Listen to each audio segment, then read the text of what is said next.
Hey guys, give me a second here. I'm just trying to set up my tripod. Welcome. With being Good Friday, I'm assuming that most people are home today. If you are working. There we go. You're going to see dramatic changes with the moose. I came in here a little bit early today. And put a second coat on the yellow. There, I'm just going to get rid of that text.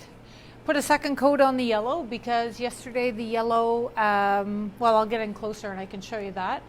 And then I just wanted to be able to marry the top to the bottom, so I just quickly painted in some balloons. I'm not sure if they'll stay. Hi Pam, hi Linda.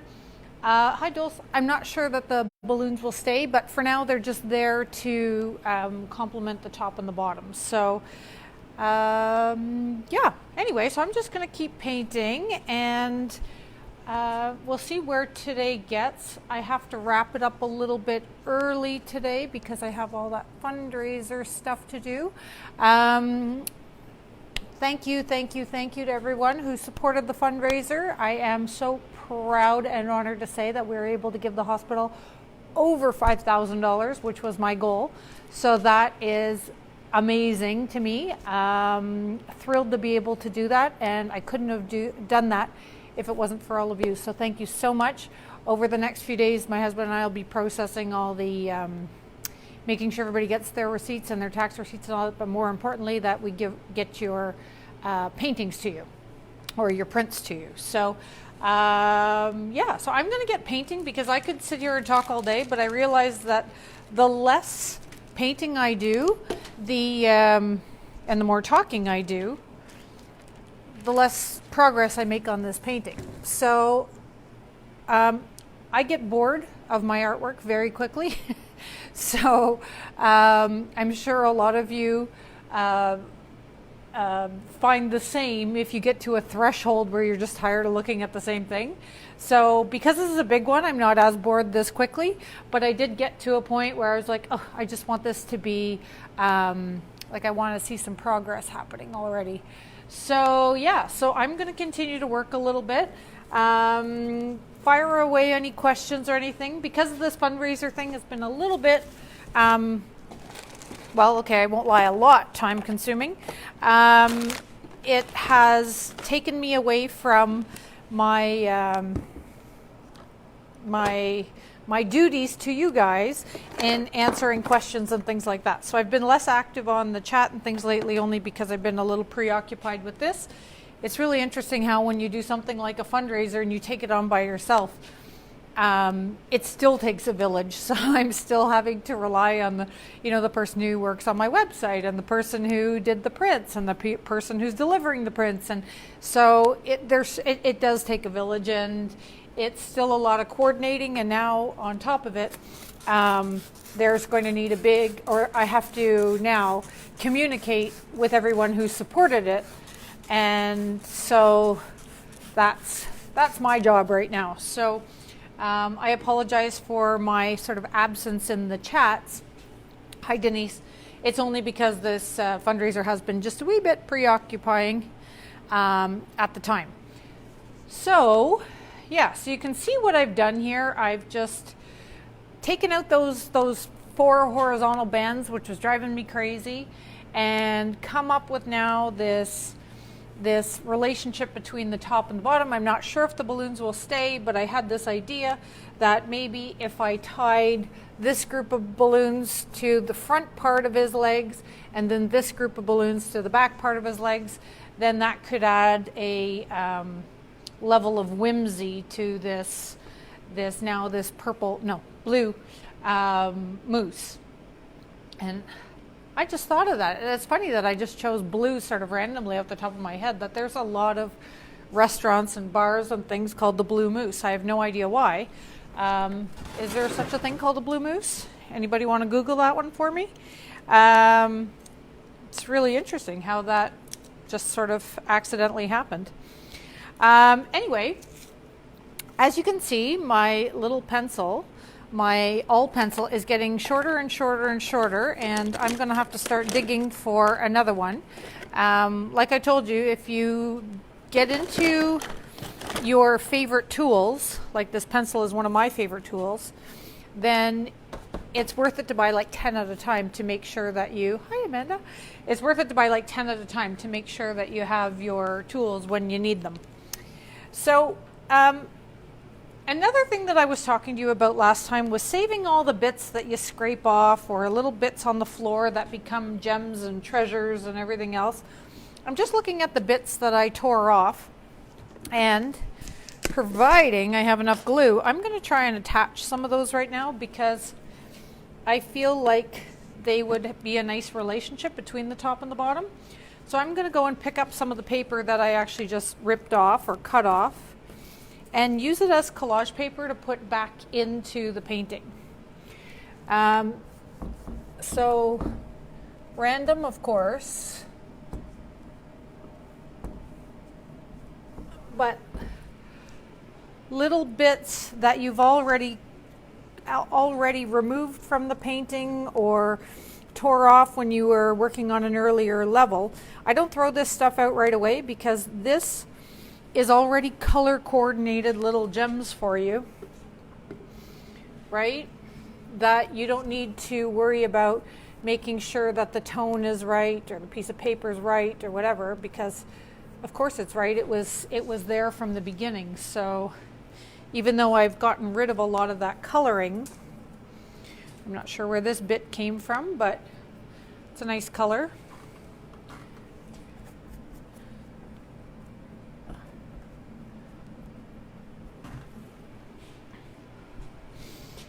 I love these little pieces. So I'm just putting glue on the back and then glue on the board. So glue to glue is always my philosophy when adhering things, and the purpose for that is that you're always going to make sure you've got good adhesion between the two if you do glue to glue. So I put glue on the back of the paper, and then I put glue on the board. The only exception to that is when you're working with tissue papers or napkins that are really fine and delicate. You would just put the glue right on the panel itself, and then press the piece of thin tissue into it, because otherwise it'll be way too thin for you to get in there and apply that. So some of these pieces of paper that ripped off are great. Great for bringing, because some of them are long and skinny, they're great for bringing the painting into itself. No, that's a bad way of putting that. Sorry. It's a good way of integrating this section into this section, right? So if I overlap the two, then I'm bringing the conversation from the outside, which could be perceived as like a frame because of the way I painted it, and then it's bringing the inner part into the conversation of the outer part, right? I'm just trying to integrate the two in subtle ways.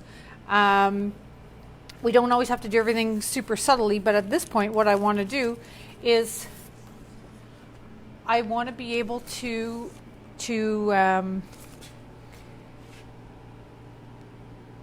maybe start making the painting a bit tighter, because remember we talked about at the beginning, when you start to go large, there's a tendency to have these grand gestures, right? Like, do everything big. You're going to paint the whole background, paint the whole background. You're going to start to integrate things in very small ways.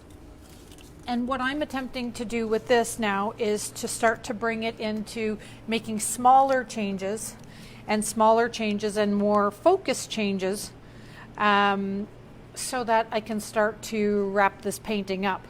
Otherwise, I could just keep painting the background out forever, right? So I'm going to attempt not to paint the background out forever, because that could get a bit tedious. There we go. Still more floor bits that I'm finding, which are really fun pieces of paper.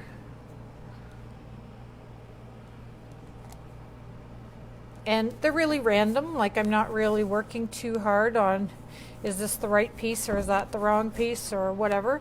It's just if I put it on and then I notice, you know, they're small. So if I put them on, I'm like, yeah, that was a obvious mistake. I'll pull it out or I'll move it. But essentially these little bits are just little additions. And yeah, I don't want to hide everything that I've done to this point because I think there's still merit in having, I'm not sure I like that there. There's still merit in having these bits and pieces that speak to the background as well. So the background has a lot of texture, and I still haven't done all my carving into that I'm going to do, but when I do, it's going to pull some more paper off and reveal more things.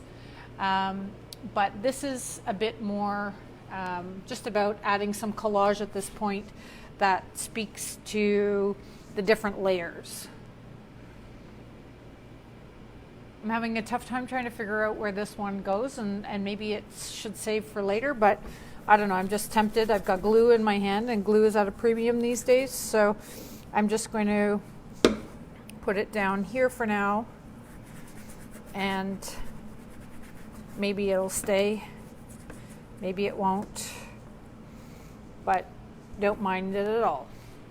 Okay, so the other thing that I wanted to do is I wanted to tone out the moose a little bit, only because I find him just, it's a beautiful blue and all that, but I don't feel it's really working all that well. So back to my big vat of goo, which is starting to thicken up. So I'm just going to add a bit of water to it. This is how fluid this container of stuff is for me. It's very, hi Sophie, hi Nadia.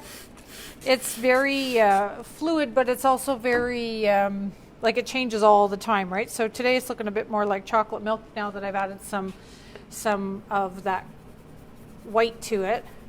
But now what I want to do is I just want to tone down this blue just a wee bit. So I'm just going to put some of this brown stuff on top.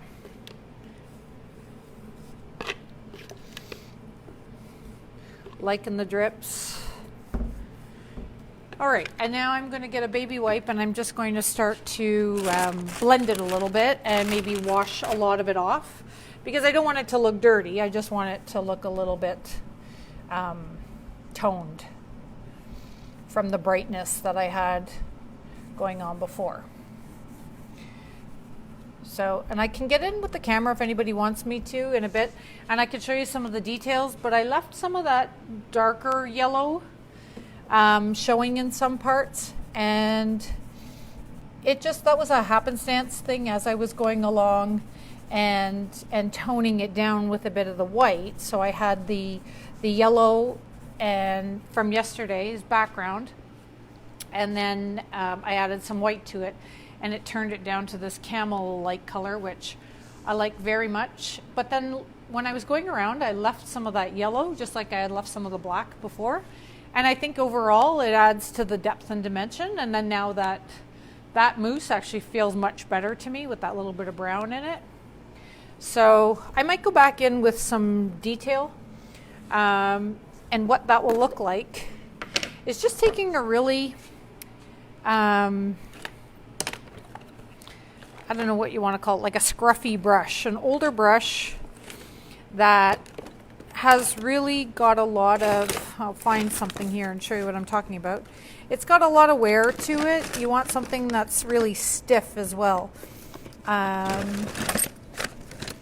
So typically those brushes that you never really cleaned all that well will work very well for this. I tend to throw mine out every once in a while, so I don't have them. Here's one. So this is a gross old brush that really wasn't cleaned very well, and it's only the top part that is actually still functional. So I'm going to place that into my white chalk paint, pick up a bit of the blue from the background, and I might also pick up a bit of the yellow. And I'm just going to do that just to load this brush, but this brush, like I said, is super scruffy and not at all very like a fine art brush. And I'm just going to go in and I'm going to start to give the moose just a wee bit of, I hate to call it detail because you might think that I'm like getting all detailed here, but I'm not. I'm just adding a little bit of color and a little bit of texture. And so the reason I use the scruffy brush is because over top, too much there, over top of the blue fur, this will actually tend to take on a bit of a look of like the separation of the fur, right? Like I've actually gone in there and painted or hand painted fur, which I'm clearly not going to do because that's not my style, to have the patience to get in there. And I know a lot of you who watch this, I know some of your work, and I know that your detail work and your patience is off the charts, especially compared to somebody like me who has very little patience when it comes to the fine details. So I'm just adding in, like I said, some texture, some fur, which is hard to see, I'm sure, from far away, but up close it's just a wee bit. Like it's really not that skilled, I would say.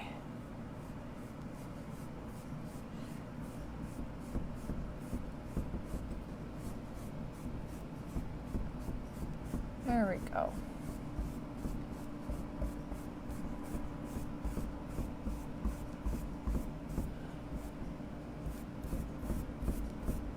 And then of course that tail area, which kind of got a little bit obliterated, is now going to be brought back into a bit of texture, a bit of detail. I use the term detail very loosely, but that's actually brought some of the texture back into the moose. So that's really good. And then I'm going to pick up a little bit of that blue and I'm just going to bring it over to the nose, only as a highlight, because it's only his back so far, right, that got any color. So let's bring it a little bit into the face, a little around the ear, a little around the face. There, it's looking good. And then maybe back here on this hind haunch. That looks good. Awesome, I'll get that thing out of the way. I'm not sure if you guys can see from there. But yeah, a little bit of color definitely helped.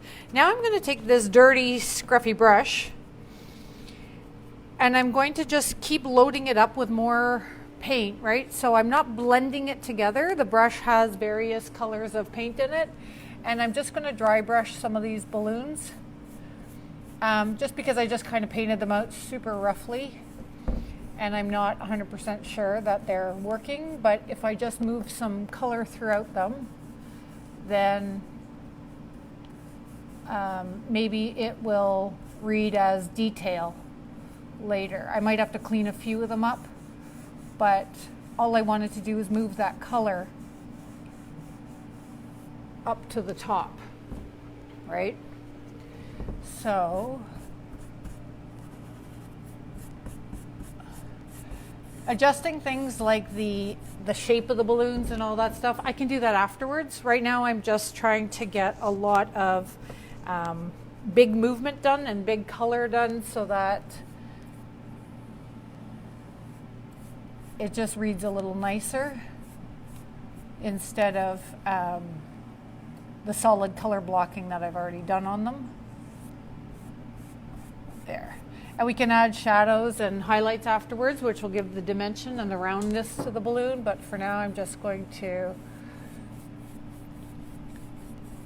change some of this. There, add some more blues to it. I feel I want to bring a lot more white back into the balloons, but that's okay for now. I'm just going to build up the color from behind and then come back in with the white in a moment or two once this is almost dry. There we go. These are the weirdest color balloons, honestly. If somebody picked a theme for a birthday party and said, we'd like this really weird shade of khaki, it would be an odd order for sure for the balloon company to fulfill that. Because they're like fleshy, yellowy, khaki. That can all be adjusted. And I'm feeling because the balloons, the way they are, they might actually end up being done in encaustic. So if I do them in encaustic, I can add a lot more volume to them with the wax, but I can also add like a highlight and a shadow and all that using my pen pastels. So I could put a lot more life into those balloons. So I'm not 100% sure I'm going to fuss too much with them with the chalk paint and with the clay paints. Just because I don't know that it's actually going to be necessary in the end for, like I said, for the purpose of creating these, dimensional balloons. I think I would much rather spend my time. Oh, here's my water. I would much rather spend my time figuring out the rest of the painting. Because I don't even know if the balloons are going to stay or not. Right now, they're just a really great relationship between the top and the bottom colors. And that was really my goal for this, was just to be able to make a nicer marriage between the top and the bottom instead of those bands that I had going. So I'm liking the shade of blues and the balloons better than the fleshy, peachy, weird colors I got going on. So I think I'm going to leave that for now, leave the balloons, and work a little bit more on the structure and the getting into the details, because it's all in the details that I actually get really excited in a painting. This is where I tend to get carried away, so I have to restrain a lot, or I have to just throw it all at it and stand back and then edit later. Editing for me is something where I remove the stuff which just seems too much. Okay, so too much is definitely a thing. If I could find my scratchy tools, there we go. So I have a bucket of things that I can use to carve in with. So I'll use one of these. And I'm just going to add a few more lines, but at the same time, I want to add lines to the balloons, so I might have to get a straight edge for that, only because the balloons should look very taut, right? They should look very, the string should look tight. If they look all loosey-goosey, then it's not going to read well, that it's actually carrying the mousse. So certain things you can play with and other things you can't. So I'm going to determine that this is the point where all these balloons will come to, and then this is the point where all the other balloons will come to. So I've just picked a common spot, and now I'm going to tether all the balloons to that spot. First, I'm just going to make a scratch.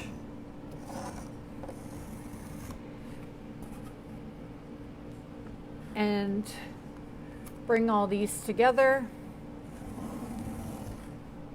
And then I'll worry about actually bringing them, around the body and stuff like that. But I'll probably use a different material for that. I might use my all pencil or something like that. And then I'll go over these lines as well. But at least now I have a bit of a channel carved, taking the balloons all to the same common point. I also like that as I'm carving through, it's kind of tearing a little bit of the paper, which, as you know, is one of my trademarks and also one of my favorite things, because I find that there's a lot of history that innately gets built into the painting by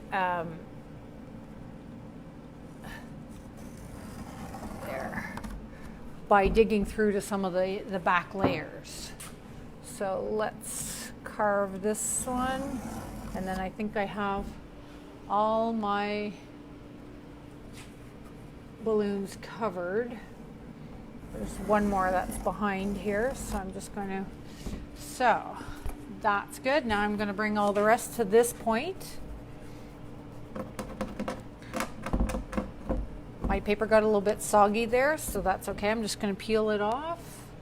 Still going to join these points.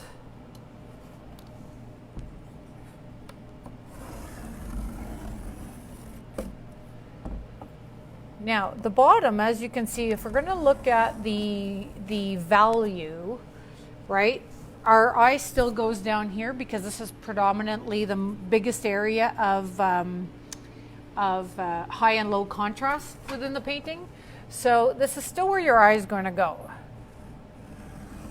is down there. So I'm going to need to bring some of these darker tones up here as well, even in small amounts. It will be enough to unify the two areas of the painting.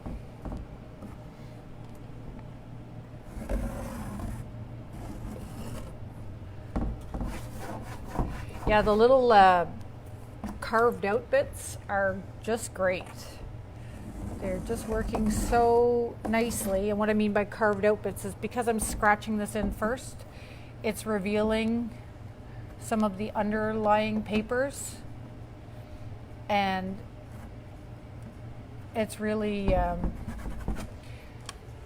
from up close you get a lot of detail. And so this always goes back to what I'm saying, is that there's no layer that isn't important and integral to the overall look of your painting. So I don't believe in any layer being redundant, or, oh, I shouldn't have done that because it was the wrong color choice or it was the wrong whatever. Every layer adds to a mixed media painting in some capacity, because even if a little smidge of it shows through, it was worth it, right? In my opinion.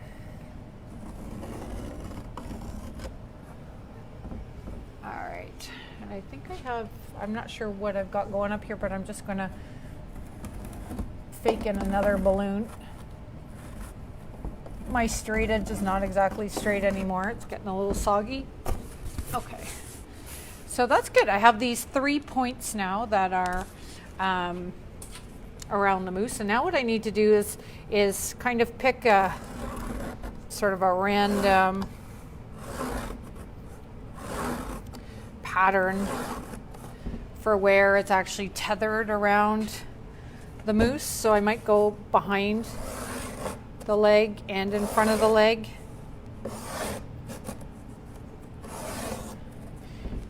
We don't have to be entirely, accurate, because I don't think this is actually possible, if you know what I'm talking about. I don't think a moose can actually be carried by a bunch of balloons. So my need to be accurate at this point isn't exactly that important. So, and now I just realized I actually kind of attached it to the back of the bum, so I have to be a little more careful what I'm doing in terms of, so I just drew in the rest of the leg just to give him some dimension, because otherwise if he didn't have like a line or two to actually give you like proper scale, it might not make sense. So I've taken these lines just to the front of the leg, and then now what I'll do is I'll actually trying to think here. Oh, I know what I'm going to do. I'm going to take some of them just to the back of that leg. I'm trying to think in terms of like a perspective drawing, right? Like where you would actually see these lines. So it may not be right, but you know what? It'll give the idea and the illusion that that I kind of knew what I was doing. Again, I'm laughing at myself because it's all fantasy anyway, right? Like there's so much whimsy and and guesswork, if you want to call it, within this, that I don't actually need to be that accurate with my detailing. Okay, now I'm going to go over a lot of my lines with my all pencil, and then I'm actually going to tie the balloon and attach some strings. So the purpose of that is that it's just a little minor detail, but because I'm not really that keen on super detail within the work and it being 100% accurate, this is all just kind of representational. But the black, remember I talked about, was necessary because down here we have black. So I have to be able to accommodate a sense of balance, even if it's not accurate, even if it's not, you know, beyond the whimsy and beyond all that stuff. I still need to create a little bit of balance in the colors between the and the value between the bottom and the top. So I can bring a little dark shadow into the balloons, which would be fine, but for now I'm just going to do it in the strings as a little tie,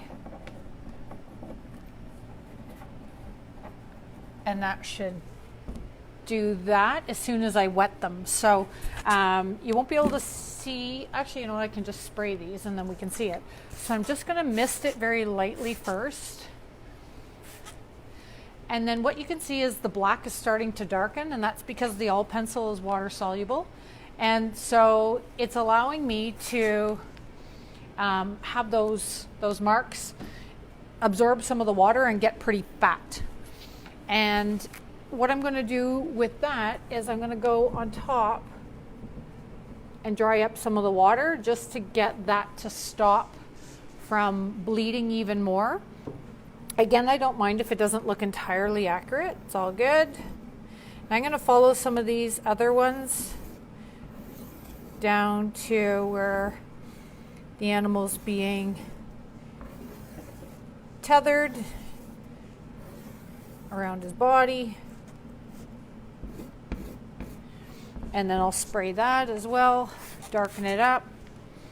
And then I'm going to catch the water to prevent it from dripping. It's good. Okay, so now I'm going to do the same thing, but I have to sharpen this little nub of a pencil of mine. Tomorrow I better actually go looking for a pencil. Okay. So let's adjust these little nubs, right? So give them some ties, tie these little bows. They have little strings that hang down. So cute.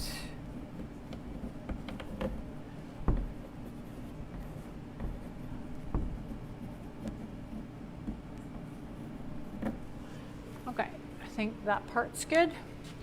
Tether it to his back haunches. Again, I'm not worrying about following the lines that I carved in because it just looks like extra lines. It just adds a bit more texture to have the carved line there before the pencil line gets added.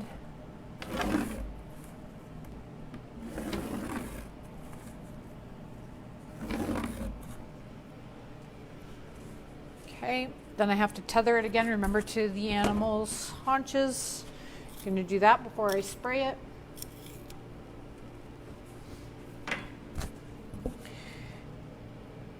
So because it goes into black, I'm actually liking the fact that the scratches are there because it actually goes right through the white paper. And that way I don't need to go crazy with my lines, because on the black I've got them in white right now because I scratched them in. It's actually working really well. So again, same thing. I spray, darken them up a little bit, let all that pigment swell and bleed, and now I'm going to pick up the water I could let them continue to drip, but if I wanted it to be really distorted, but I'm just catching the water so that I have a nice variation between fine little lines and then ones that actually bleed and look a lot darker. There we go. Just catch the water. Catch the water. All right. Super. All right, so now I'm going to get into a little bit of fussy detail work that, which is just more intuitive. So what I want to do is I want to add a little bit more of the black. So I have a bit of black around part of the mousse, and then I have some yellow. But I'm just going to obscure a little bit more. So if you notice in here, there's a little bit of black. I'm just going to deepen that. So that's just an aesthetic thing.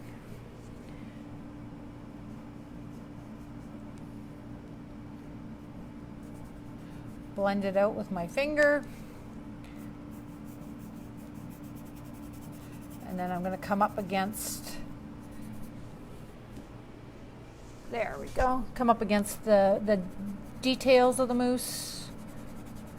Extend out the black in a very dry brush. So I don't want it to be like, you know, like the shadow or whatever you want to call this around the mousse is really dark or dirty. It's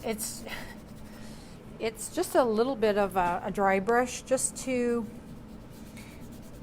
give it some depth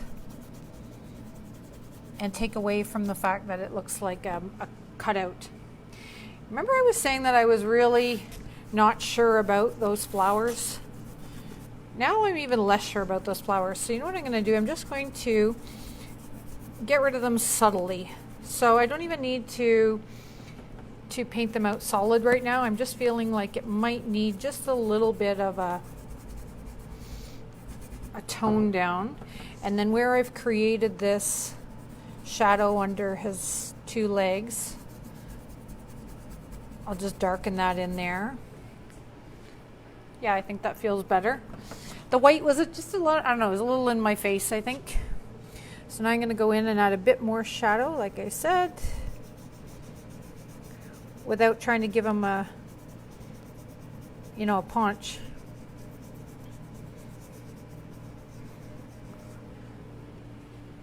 It's more about shadowing.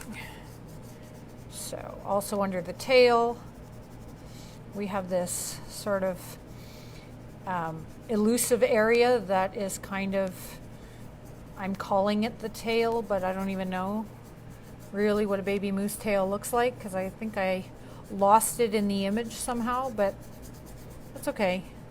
We're not going for accuracy here. We're going for the idea of. So on his back, I'm going to do a little the same. Deepen some of the areas with a dry brush. It's almost like I'm applying makeup in areas. Like it's very, very dry, very subtle, and it's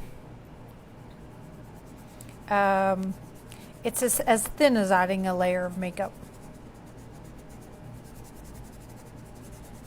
There we go. But it's just causing the whole thing not to float, right? We don't want this mousse to be too floaty.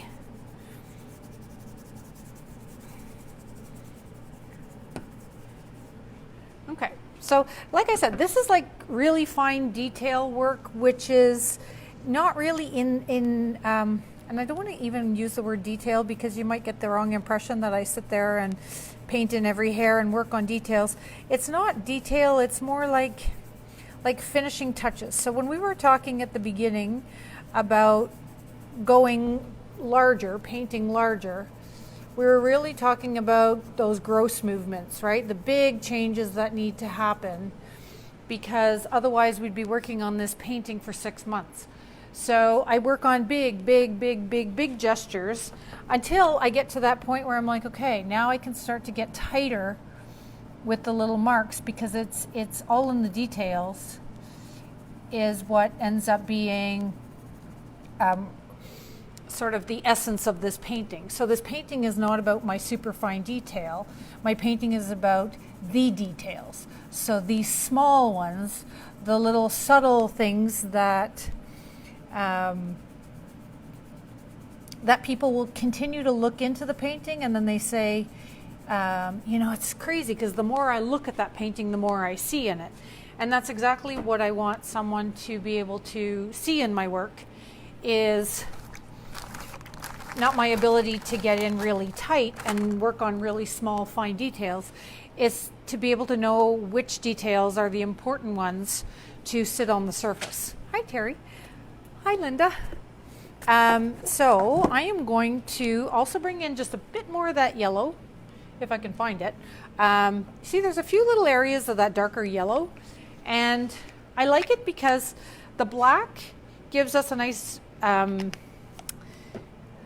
shadow, a nice like a resting point, but that darker yellow color, which is very different from the white lighter yellow that's happening everywhere else, the darker yellow is actually just providing a little bit of like a richer mid-tone, but a vibrant mid-tone. So I don't want the whole painting to look like a big, you know, pastel painting. So by adding a little bit of that darker tone, or that brighter, more vivid mid-tone, I'm able to just very subtly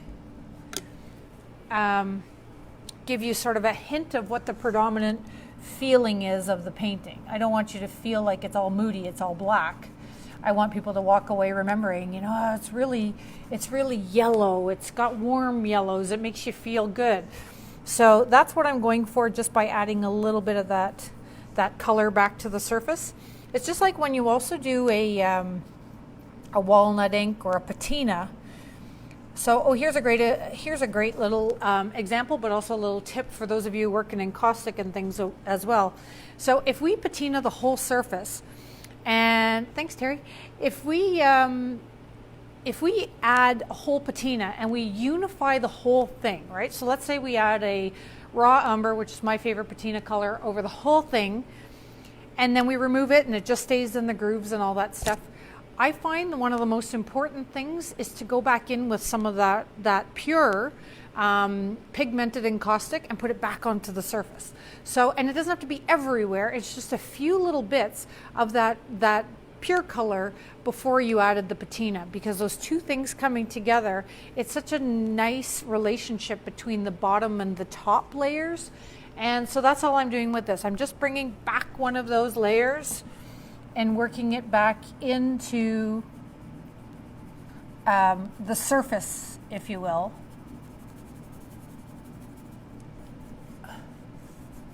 of this painting. So I'm working with a baby wipe here because that one was a bit too much. And I only know that because I'm standing back going, okay, you know what? Sometimes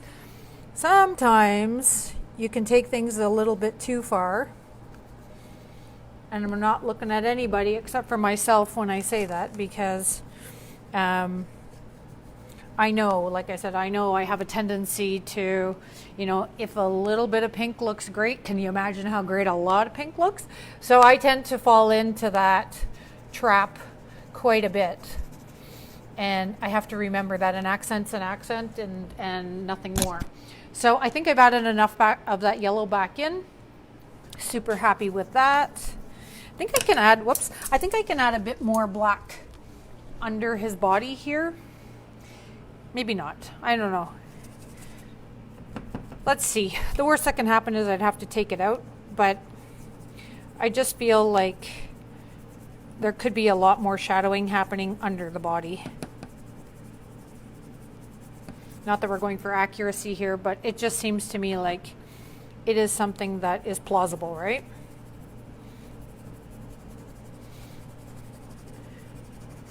Okay, there. That's nice. And then I might add a little bit just to the ground as well here, or whatever we want to call this background.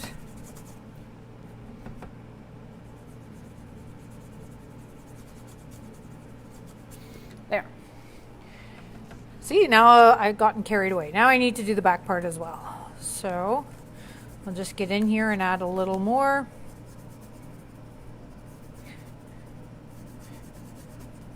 I feel like the bottom of the painting can handle a bit more weight because this is already quite dark down here. And so my balloons are going to need to be really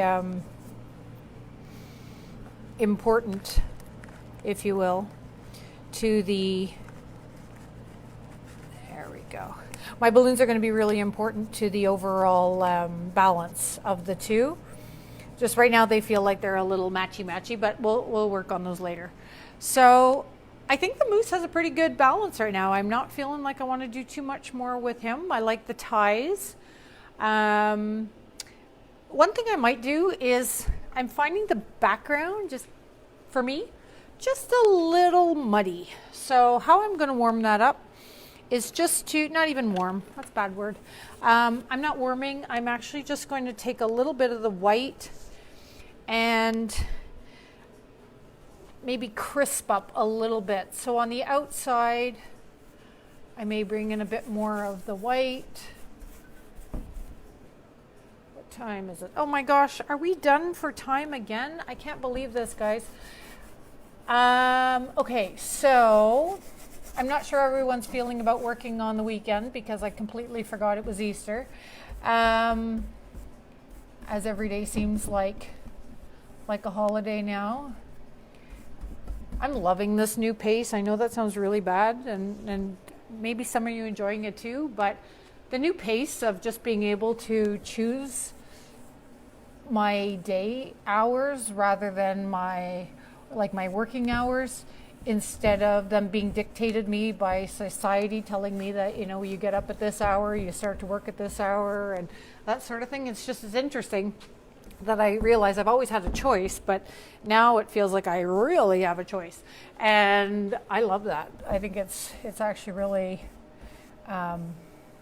doing wonders for me, because I feel like I can, when I'm creative, I can just dive into so many different things. Some of you have been listening, I've been painting, I've been sewing, I've been running these fundraisers. I've been just really enjoying my schedule, my freedom in scheduling. I guess that's the best way to put it. So yeah, so whether or not we're going to paint together over the weekend, maybe we'll leave that fluid. Just check in and see if I'm there. If not, like I said, I've uploaded all these videos to YouTube, so at any time you can go back in and you can watch them. I haven't prettied up my channel yet or anything like that, so it does look a little unfinished right now, but that's fine. The videos are all there if you're needing a bit of inspiration as you're being creative this weekend. I would love it if you went in and left a comment or something like that. So because this is dry, I'll just give you a little bit of another little tip. Because this is dry, I'm just going in with white instead of white and yellow, and I'm adding a bit of a highlight to the surface in some areas, because what's happened is I've allowed it to get just a wee bit muddy because I was working wet on wet. So I'm just going to go in with some of the white, but I don't want to paint over everything I've already done. I just want to add a little bit of freshness here and there and some white, because now I need a relationship between the top and the bottom, right? So around where I want some of the underside to really show through, I'm just going to go in with my baby wipe and just kind of soften the two so that it can be like a really bright white in some areas and then a nice soft blend in other areas. So baby wipe for me is great for blending, but I can also go in now, because don't forget we've also got lots of layers. And I can scratch through.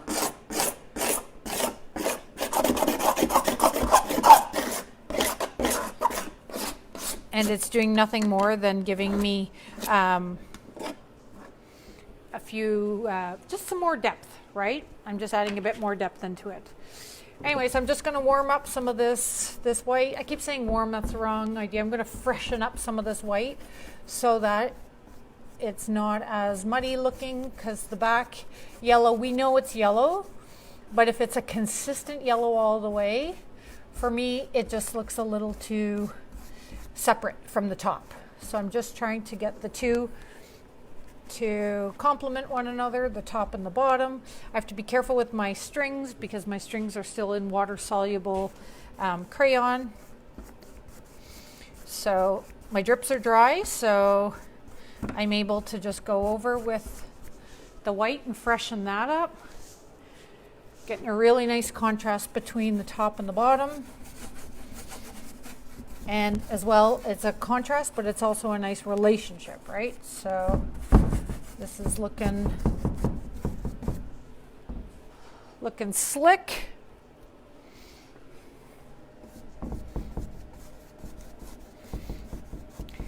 In here, I've got a bit of an obstacle because I've got a lot of strings there, but that's okay. So I'll bring in a bit more white down here. Okay, so I think I need to go into the clean baby wipe because what I've got going on right now is a dirty wipe, and it's just smearing things around. I don't want to smear things around. I want to remove top layer paints. So now it's much brighter, and I've got a really good relationship, like I said, between the top and the bottom. Go in and add a bit more white. Soften that edge between the two. So because I have so many lines carved in there and layers and everything else, it's almost impossible for me now to lose that definition between the two, even if I painted them the same color, just because I've got so many physical grooves and things in there, which is completely working to my advantage because I don't have to have a big, strong outline or anything like that. But at the same time, the two things are feeling much more together now. So I think by the time we get together again, I'll read the comments and things and see what people feel about for the weekend, and I'll post, even if I'm at home, I'll be able to post just not going into the studio today or the new time or whatever. But regardless of which, probably the next time we get together to work on this will either be to finish the balloons or for me to just dive into them in encaustic, and then I'll get a better setup for the tripod so that we can get a nice aerial view so that you'll be able to see the balloons, because I really want to bring a bit of life into the painting through those balloons. So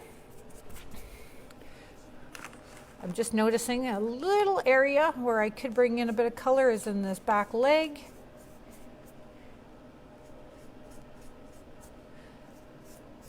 It's subtle, but it's a nice little pop. And then underneath his tail, I might add a little bit of a darker blue, maybe behind this ear.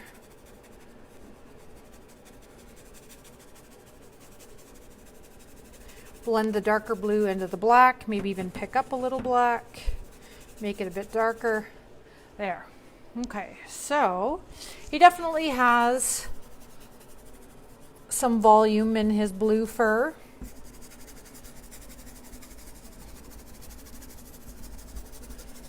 There we go. And then I might actually add a bit of water to this brush, and then that little bit of white where I carved out, actually that's working really well. So that I just added a little bit of water to my brush that had the blue paint already in it, and it just had a little bit in there so that the white bits of torn paper, I just was able to stain them a little bit of a darker blue color with just water. So, and then even just staining the back legs is also bringing another little area of interest, and maybe the back haunch can also use a bit. All right. Well, I think that's it for today, kids. There's not much more I can do. That's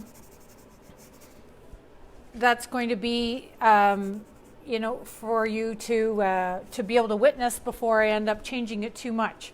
So that stain, I'm just going to go in, blot the edge so it doesn't look harsh, blend that little bit of a dark one, and that's all we're going to do for today. So if I don't see you all until Monday or whenever, happy Easter, everybody. And yeah, stay creative. If you have time to pull out art supplies and be creative this weekend in any capacity, then woohoo, I'm behind you all the way. So make sure though that when we do check back in, so if I can't pull myself away from the studio tomorrow, you'll see me here anyway. But whatever it is you're doing, make sure you post in the comments, right? Because we need to see what people are doing.